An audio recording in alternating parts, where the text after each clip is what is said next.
Recently, I've been working on this side zip tote bag, and to finish it up, I needed to figure out a way to wrap the handles and keep them closed.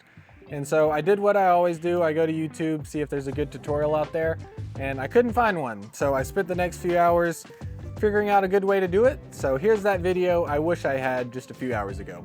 Hope it helps you. The bag and the handle that I'm about to make are out of Cordura fabric. I've got 3/4 inch grosgrain webbing for the binding, 1 inch adhesive back hook and loop, and I've also got some closed cell foam to add some padding. So here's what I'm making. You've probably seen something like this before. To figure out the size, I wrapped a tape measure around the webbing 1.5 times, which came out to 5 inches. Then I rounded up to 6 inches to give it a bit of extra room. For the width, that depends on how wide your hand is. I went with 5 inches. I doubled over my fabric so I could cut 2 6x5 inch panels at once, which saves time and makes sure that they are identical in size. One panel gets hook and the other gets loop. The hook and loop I use has an adhesive backing, but if yours doesn't, just use basting tape. I placed the strips about 1/4 inch from the edge so the binding doesn't cover so much of it, and then trimmed off any excess on the sides. Then I stitched around the perimeter of both panels using black thread so the stitching blends in.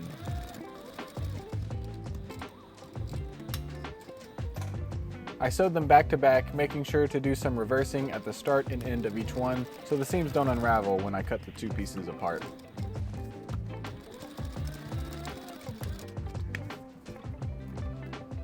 For the foam insert, I initially cut a 5.5 by 4.5 inch piece. That's 1/4 inch smaller than the fabric on each side, but I ended up needing to trim it down a little bit more.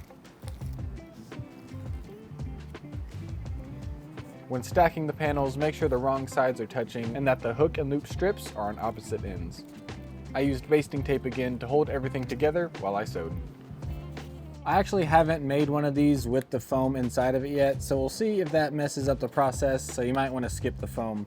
And another thing I tested before I did this version was one with rounded corners, but the rounded edges were a bit more tough to do the edge binding on. There's a little bit of puckering right here. So to avoid that, I'm just going with a rectangle version. I think it still looks pretty nice, so let's go sew it up. I had my 3/4 inch swing away binder attached to the machine, and I like to place my magnetic edge guide behind it so it stays in place even if I accidentally bump into it. I cut 4 oversized strips of grosgrain webbing and started binding the first edge by feeding the webbing into the binder and placing the fabric under the presser foot. The attachment really does all the work for me.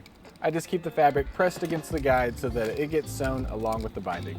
Sometimes out of habit I use a seam ripper to help guide things, but that's not really necessary here. Finishing these edges was actually pretty simple with the grosgrain.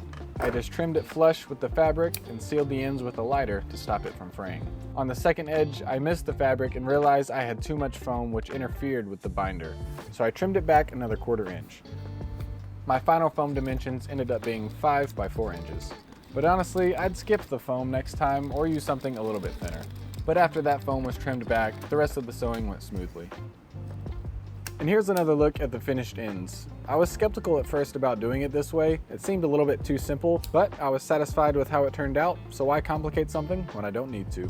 I can't show it because I had already sewn one of these to my bag earlier, but you'll see that the wrap should sit right in the center of the handle and the strap should run through the center of the wrap. That example didn't use foam, but you can sew through foam easily with an industrial machine like a fabricator, but a domestic machine would probably struggle with this. So now you know an easy way to make a handle wrap for your next tote bag or duffel bag project.